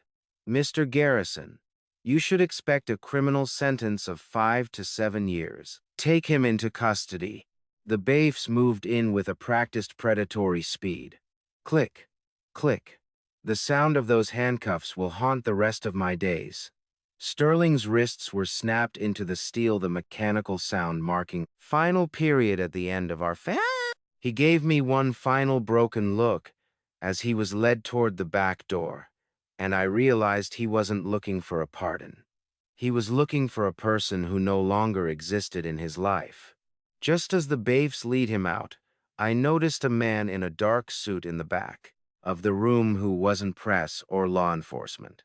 It was Gregory Walsh's legal representative, signaling that the war between the conspirators was just moving to a different theater. I remained seated in the empty gallery long after the lights were dimmed, my hand still gripping the wooden pew, realizing that while the monster was caged, the victims were still homeless, and I was the only one left with a roof I didn't deserve. The porch of my house felt like a stranger's doorstep a week later, when a shadow I'd spent months avoiding finally knocked on the door, bringing with it the scent of rainy pavement and the heavy silence of a family in ruins. I pulled the door open to find Ramley Garrison, my daughter-in-law, standing there without her usual designer armor. Her eyes were rimmed with red, and her shoulders slumped under the weight of a reality she could no longer ignore. The smell of damp wool and cold rain clung to her, a sharp contrast to the low, persistent hum of the refrigerator in the empty house behind me. I noticed her chipped nail polish, a tiny jarring sign of her total collapse. "I didn't know things," she whispered as I led her into the kitchen. "I swear I didn't know he was capable of using your name like that." She broke down over a cup of tea I'd brewed more out of habit than hospitality. She admitted she had been blinded by the lifestyle, the vacations, and the seaport office never asking where the money came from. But then she dropped a detail that made the tea turn to ash in my mouth. Just days before the Globe story broke, Sterling had attempted to take out a second mortgage on this very house using another forged signature. He was ready to leave me homeless to buy himself another month of luxury. I looked at her, seeing the raw vulnerability in her face. "I don't hate you, Ramily," I said quietly. "But Era needs the truth even if it's heavy." She told me the girl was struggling, asking why her father was in a bad place and why her grandpa didn't visit anymore. I realized then that while I had won the legal battle, the family landscape was a scorched earth of collateral damage. Have you ever looked at a balance sheet and realized that your entire life's work, every mortgage payment, every saved penny was just a rounding error in a criminal's ledger? A few weeks later, Sarah Williams arrived with a court-appointed accountant. We sat in the living room, the tactile dryness of the paper spreadsheets rustling as they laid out the brutal math of restitution. The news was crushing. After liquidating Sterling's secret accounts, the cars, and the firm's remaining assets, they only had $1.2 million. "There's a shortfall of $1.5 million, Mr. Garrison," Sarah said, her voice carrying a professional sadness. "We've reached the bottom of Sterling's pockets." The ink on the paper was black. The numbers were red. My future was gray. The $3.7 million total loss meant that people like Helen Parker and Thomas Warren would remain destitute despite the victory in courtroom 4B. So they won the case, but they still lose their lives. I asked, my voice rising, "That's not ethics, Sarah. That's just a different kind of theft." Then the accountant pointed to a clause in the firm's structure. Because Sterling had used the Garrison name as a primary asset and forged my backing, the victim's lawyers were technically entitled to place a lien on my own house to cover the remaining debt. My son hadn't just stolen from strangers. He had legally tethered my roof to his crimes. I looked at the house Eleanor and I had built over 45 years, and for the first time I didn't see a home. I saw a pile of lumber and brick that belonged to the people my son had robbed. The decision didn't come in a flash of lightning. It arrived in the quiet clicking of my heater, a sound I realized 20 other families might never hear again unless I turned my home into their restitution. I spent the afternoon wandering through the rooms, the smell of beeswax polish and old books following me like the scent of a life nearly finished. I stopped at the kitchen doorframe, tracing the faint pencil marks where I had measured Sterling's height every year until he turned 18. Further down, there were smaller marks for Ara. My fingers lingered on the kitchen tiles Eleanor had picked out 30 years ago, her face still clear in my mind as she argued for a specific shade of Mediterranean blue. I calculated the equity with a cold academic detachment, realizing the Boston market had soared. Enough that the sale would cover the $1.5 million shortfall almost exactly. "It's just wood and plaster." I whispered to the empty hallway, the visual of the setting sun casting long orange shadows across the living room carpet. "The memories aren't in the walls." I felt a sharp pang of guilt for erasing's future inheritance, but I overridden it with the ethical imperative that had guided my career. Stolen lives must be repaid before legacies can be built. While preparing for the move, I opened the small safe in my study and found a hidden velvet pouch in the very back. Inside was a stash of Eleanor's finest jewelry, but what stopped my heart was the stack of appraisal papers clipped to them. She had already prepared for this.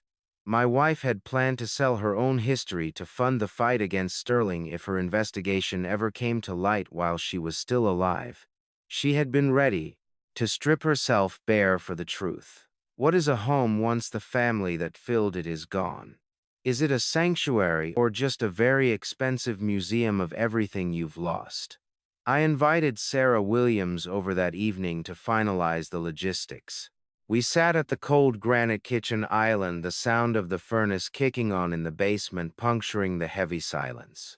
She was visibly moved, her professional mask slipping as she warned me that at 70 starting over in a small apartment would be grueling. "You're giving up everything you have left, Mr. Garrison," she said, her voice soft. "No, Sarah," I replied, my hand steady as I reached for the documents. "I'm finally paying the debt I didn't know I owed." It's the first time I felt like an honest man in months. The pen felt heavy, heavier than the boxes, heavier than the truth. I pressed the nib to the page, the sharp scratching, the sound of the pen on the legal document marking the end of my life as a homeowner. As I signed the listing agreement, a strange, light-headed sense of freedom washed over me. As Sarah packed her bag, she told me that the victims led by Thomas Warren had initially discussed refusing the restitution if it meant I lost my house. She told me she had to convince them that allowing me this act of honor was the only way I would ever find peace. I handed the signed contract to Sarah, but as she reached for her bag, she froze, her eyes glued to the evening news. On the small kitchen television where a familiar face was being escorted out of a federal building in a different city. The echoes of my footsteps in the empty hallway sounded like a dialogue between the man I used to be and the stranger I had become. Each hollow thud resonating against walls that no longer held my name. I moved through the stripped rooms of the Garrison home, witnessing the pale rectangles on the walls where family photos once hung like icons of a life I thought was solid. Now those spaces were just shadows. I carried a single small box of essentials, Eleanor's letters, a few of my most worn ethics texts, and the tablet from the storage unit. I stopped at the kitchen island one last time, the cold granite a familiar anchor under my palm. The morning news had been a frantic staccato, but the core of it was peace. Gregory Walsh's arrest hadn't just been a local headline. His testimony had directly implicated 3 other law firms, turning my son's betrayal into the catalyst for a massive citywide legal purge. More importantly, Walsh's cowardice had led to the recovery of several million more in overseas assets. The victims wouldn't just be settled, they would be more than whole. "We did it, I whispered to the empty air. "They're safe now." I walked to the front door, the heavy wood clicking shut for the last time, with a sound of absolute finality. Goodbye to the ghosts. A house is just a heavy garment we wear to prove we exist. Taking it off felt like the first deep breath after a year of drowning. I drove away from the tree-lined street, the Camry's suspension lightened by the lack of boxes, and headed toward a modest studio apartment near the university. When I arrived, the smell of fresh paint and empty space greeted me. It was a fraction of the size of the house I'd spent 45 years maintaining. But as I turned the smooth, cold metal of the new apartment key in the lock, I felt an overwhelming sense of lightness. I began to unpack, moving with a steady, quiet deliberation. I settled Eleanor's framed photo on the small built-in desk by the window. The visual of the snow-dusted Boston skyline through the small pane was enough to make my chest swell with a quiet, somber triumph. I had bought myself a future unburdened by Sterling's shadows, paid for in wood and brick. I brewed a cup of hot, simple tea in a new mug and sat by the window, the blue hypnotic flicker of the city lights reflecting off the dark glass. It's enough, I thought, watching the first flakes of a winter storm begin to swirl. More than enough. One key, one room, one truth. I was finally home. As I opened the last box at the bottom of the stack, I found a small hand-drawn card that Romilly must have slipped in while I wasn't looking. It was from Era. There were colorful drawings of flowers and a single sentence in her messy 6-year-old script. "Thank you for telling the truth even when it was hard." I held the paper with trembling fingers, feeling the first warm sign of a restored bridge to my granddaughter. The ethics teacher had finally passed his own final exam, proving that honor is a currency that never truly depreciates.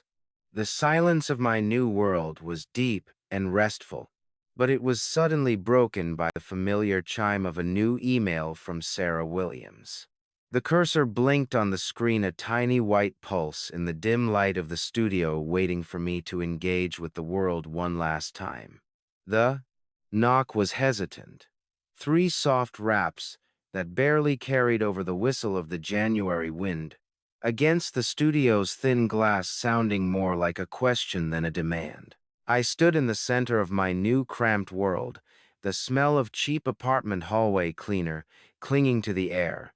I had opened Sarah Williams's email only minutes before. She had warned me that David was looking for my new address, proving that my former student was still acting as my protective vanguard even now, when the war was technically over. I pulled the door open. David Morrison stood there, looking aged and diminished by the weight of his own guilt. He looked like a man who had lost his way in a blizzard.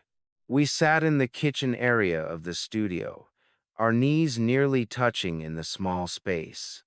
David clutched a paper coffee cup with trembling hands, the steam rising between us to fill the silence of months of unspoken betrayal. "I didn't think he'd use it against you, Robert," he said, his voice a ragged whisper. "I thought I was saving you from your own grief. I thought if Sterling knew you were spiraling, he could help." I listened with a detachment that surprised me. The heat of my anger had long since evaporated, replaced by the cold clarity of consequence. "Intentions don't pay for empty houses, David," I replied, my hand resting on the cold laminate countertop. "But they do weigh down the soul. Is forgiveness a gift you give to the person who hurt you, or is it just the trash you take out so your own house doesn't smell like rot?" I looked at my friend of 50 years and saw a stranger wearing a familiar face. David begged for forgiveness, offering to help me with my new living expenses or even move back to his neighborhood so we could be near each other again. I gently refused. This studio and the sacrifice of the house were necessary for my own moral equilibrium. I couldn't live a lie in a mansion. "Can we ever go back to how it was?" David asked, his eyes wet. "We can go forward, David. But the landscape has changed. You'll find me here, but you won't find the man you used to know," he cried, then the sound thick and ugly in the quiet room. He cried. I didn't. I had run out of tears, somewhere between the storage unit and the courthouse. Just before he rose to leave, David delivered the final blow of the morning. Margaret had left him. She couldn't live with the shame of her role in the leak or the way it had fractured our circle. Sterling's ripples were still destroying lives, even from a prison cell, proving that some poisons never truly leave the water. I walked him to the door and watched him descend the stairs, his shoulders hunched. The heavy apartment door clicked shut, with a sound of lash one. Absolute finality. I realized then that some bridges, once burned to save a life, can never be crossed again, even if the fire is out. I watched David's car pull away from the curb through the window, but my eyes were already drifting to the small white envelope on the counter, the final instructions Eleanor had left for the day I was truly alone. I reached for it, my fingers steady as I prepared for the last conversation I would ever have with my wife. I didn't use a letter opener. I used my thumb to tear the seal of Eleanor's final envelope. The sound of the paper parting like the last cord connecting me to a life that had been systematically dismantled. The paper was aged, the adhesive already brittle, as if it had been waiting decades for this specific moment of silence. I sat on the edge of my small bed in the studio, the whistle of the winter wind through the window seals providing a lonely accompaniment to her written voice. Tane, an ethics teacher without a classroom, is just a man with a heavy conscience, she had written in those final weeks. Go back to work. Teach them how to spot the wolves, She revealed a modest life insurance policy from her early teaching days that I had never known existed. But there was a catch. Eleanor had placed it in a trust that required me to be unburdened by property to access it. She had predicted my decision to sell the house long before I even knew I would have to. She didn't want me to just survive the scandal. She was planning my resurrection. She knew that to truly honor the social contract, I had to be back at the podium turning my grief into a practical shield for others. Retirement is a slow rust, but teaching is a whetstone. I could feel the dull edges of my mind beginning to spark against the curiosity of the room as I prepared for my first day. I arrived at the Dorchester Community Center on a crisp February morning, carrying the heavy leather briefcase handle that felt like an old friend in my grip. Sarah Williams had worked tirelessly to help me establish the Garrison Initiative. As I entered the small classroom, I was greeted by the eager, weathered faces of Helen Parker and Thomas Warren. They were no longer just victims in a legal file. They were my first students. The rhythmic sound of the radiator clanking in the corner felt like a heartbeat. "Good morning," I said, setting my briefcase down and taking a sip of lukewarm thermos coffee. "My name is Thane Garrison, and today we're going to talk about the fine print of the social contract. It's good to have you back at the front of the room." Professor Thomas said, his voice firm and full of a new kind of respect. "You think a classroom is just four walls and a desk. No, it's a laboratory where we figure out how to live without breaking one another. It is the place where we rebuild the trust that men like my son tried to incinerate." As I began to write on the board, the dry, familiar scent of chalk dust filled my lungs, a perfume of purpose. I noticed Sarah Williams standing in the back of the room. She wasn't holding a legal pad. She was holding a stack of syllabus outlines. She wasn't there as my attorney, but as a guest lecturer, revealing that our partnership had evolved into a systemic effort to change the very state laws that had allowed Sterling to flourish for so long. We were no longer just reacting to a crime. We were building a fortress. I picked up a piece of white chalk, its dust coating my fingers like the memories of 40 years. And I realized that while Sterling was behind bars, I was the one who had finally been set free. I was no longer the father of a thief or the widower of a ghost. I was a teacher again. The community center hallway was a tunnel of flickering fluorescent light and silence until a small familiar shadow detached itself from the vending machine alcove and called my name in a voice that trembled with more than just the winter cold. I froze my keys mid-turn in the classroom lock. The Laura, my 10-year old granddaughter with Eleanor's inquisitive eyes and a jawline that suggested she was already tired of being lied to, stood there, clutching her backpack like a shield. The smell of damp wool and cold winter air clung to her coat, and her hands were red-chapped from the biting wind outside. She explained through chattering teeth that she had taken 2 buses and walked 6 blocks to find me because her mother Ramily had been crying for days and wouldn't tell her why I was the bad guy in the news. I brought her into the warm classroom. The heater's metallic rattle the only sound in the empty building. A fierce protectiveness overrode my exhaustion. "Grandpa, they said you put Daddy in a cage." She whispered, her eyes filling with tears. "They said you took our house." I knelt beside her, rubbing her cold hands. "Sweetheart, houses are just boxes. I took the lies away so we could breathe again."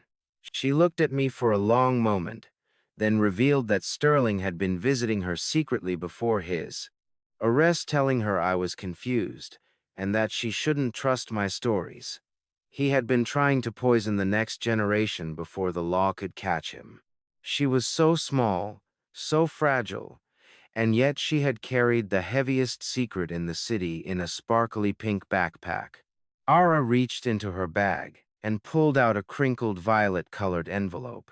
She explained it was taped behind a loose baseboard in her old playroom where she and Eleanor used to hide a treasure. Grandma said, if I found this, it meant the game was over and we were safe. She said, her voice gaining a tiny bit of strength. I recognized Eleanor's handwriting immediately. There was a post-it note attached instructing Era to give it to me if I ever moved into a smaller world. My wife was always 3 steps ahead of the dark. Wasn't she? Eleanor's handwriting was a bridge made of ink reaching across the grave to pull us both back from the edge of the collapse.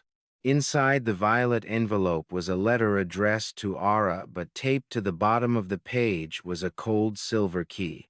Eleanor wrote that she had funded a safe deposit box with her own grandmother's inheritance, a private cache separate from any joint garrison assets. She had kept it hidden for 40 years, waiting for the moment when the foundation finally rotted away. I felt the tactile sensation of the cold metal against my thumb, the violet hue of the envelope shimmering under the harsh classroom light. I realized then that Eleanor hadn't just left me a mission to stop a thief. She had left one final impossible truth that was about to change everything I thought I knew about our son's birth. The silver key felt heavier than the boxes of evidence, a cold weight that seemed to vibrate with the frequency of a secret kept for 4 decades. I looked at the key and then at the girl who had brought it to me, realizing that the real reason Eleanor was so desperate to stop Sterling was hidden behind a bank vault door I didn't even know existed. I pulled closer, the scent of the winter air still clinging to her hair, while the violet envelope sat between us on the laminate desk like a small paper heart waiting to be revived. The classroom was an island of dim yellow light in the vast silence of the Dorchester Center. I began to read the letter aloud, my voice catching on Eleanor's elegant looping script. She revealed a secret she had guarded for over 4 decades, one that made the very air in the room feel heavy with the weight of old ghosts. Sterling was not my biological son. During our brief, intense separation early in our marriage, Eleanor had a short encounter with a man I never knew existed. She chose me to be the father because of what she called my inherent goodness. I chose your grandfather not because of a bloodline, but because of his soul, she wrote. I wanted Sterling to grow in the light of an honest man. The revelation was an existential shock, a sudden shifting of the earth beneath my feet. But the letter went deeper. The man who had fathered Sterling was a person Eleanor had investigated in her youth for high-level financial misconduct. She had spent 40 years searching Sterling's face for the rot of a generational echo, a dark strain she feared was inevitable. Tane, if you are reading this, forgive me for the silence, her words pleaded from the crinkled page. I thought my love could drown out the ghost of a man you never knew. Can a secret be a kindness? Or is it just a debt we leave for the people we love to pay after we're gone? I didn't feel betrayed. I felt seen. She had spent 40 years protecting my image of our life. Even while she was bracing for the Prias, collapse she feared was written in Sterling's marrow. R gripped my hand, her small fingers warm against my palm. Grandpa, am I going to be like him? She asked, her voice a fragile thread. I looked at her, realizing she had been carrying the unspoken terror of her father's bad blood. Look at me, Laura. You have her heart and you have my name. The rest of the world, that's just noise. You are your own beginning.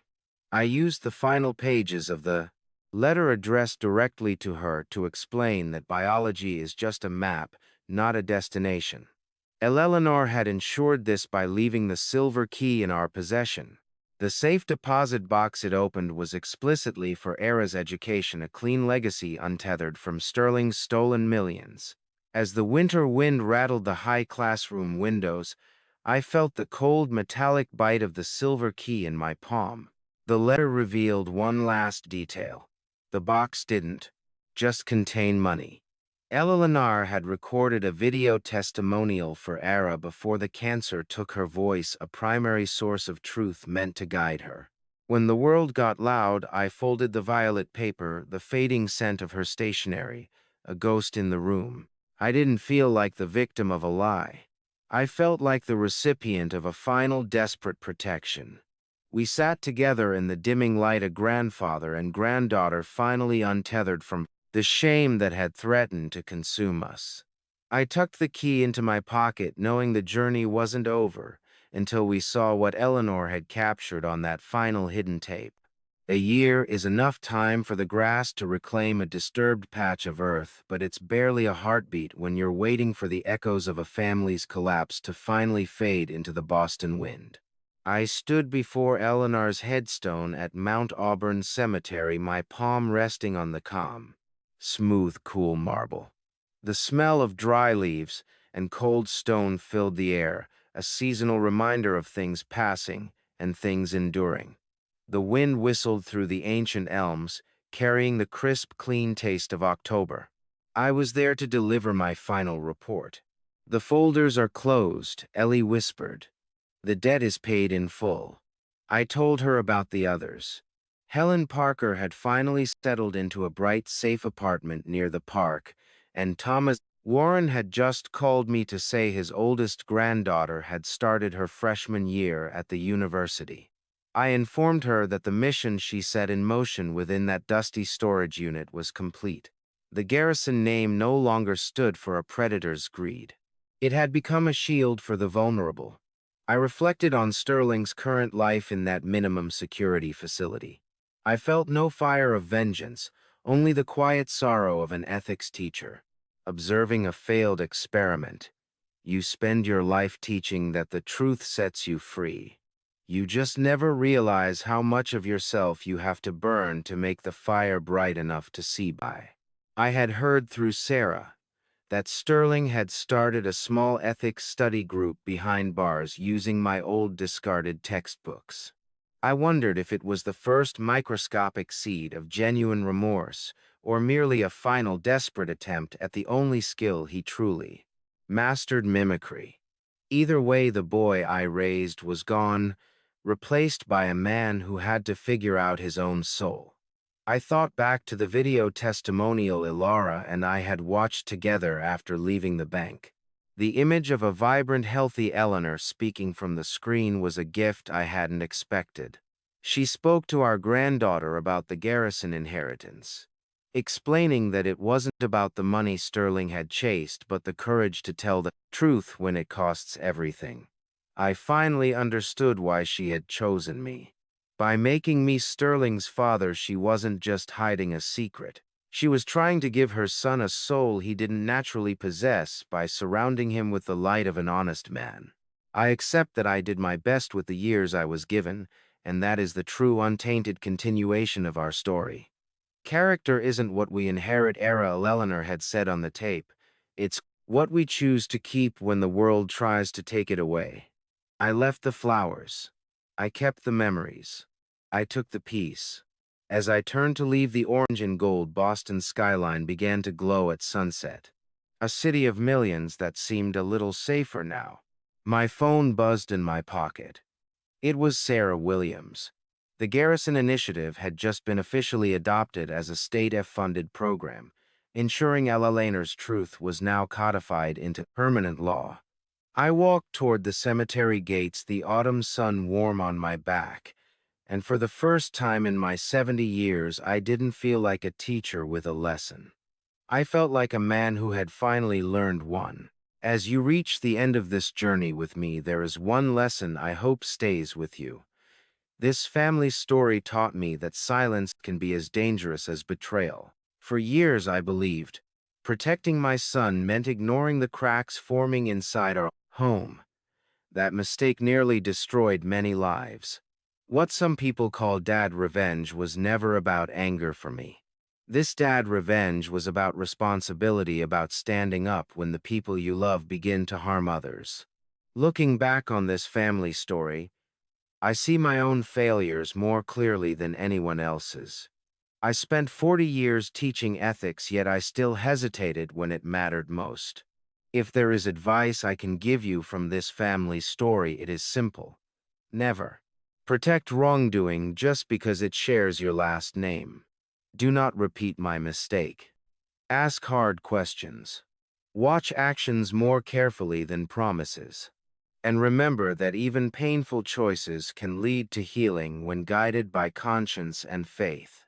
In my darkest moment, I believe that God allowed me to see the damage, not so I could punish my son, but so I could protect those he hurt. What many viewers call dad revenge was simply the moment a father chose. Integrity over fear. If this story made you think, share your perspective below. I would genuinely like to know what would you have done in my place. If you feel this message could help someone else, consider sharing it and subscribing so we can continue reflecting on stories like this together. Thank you for staying with me until the very end. And please remember, parts of this narrative include dramatized elements created for reflection and education. If that style of storytelling isn't for you, feel free to choose other content that suits you.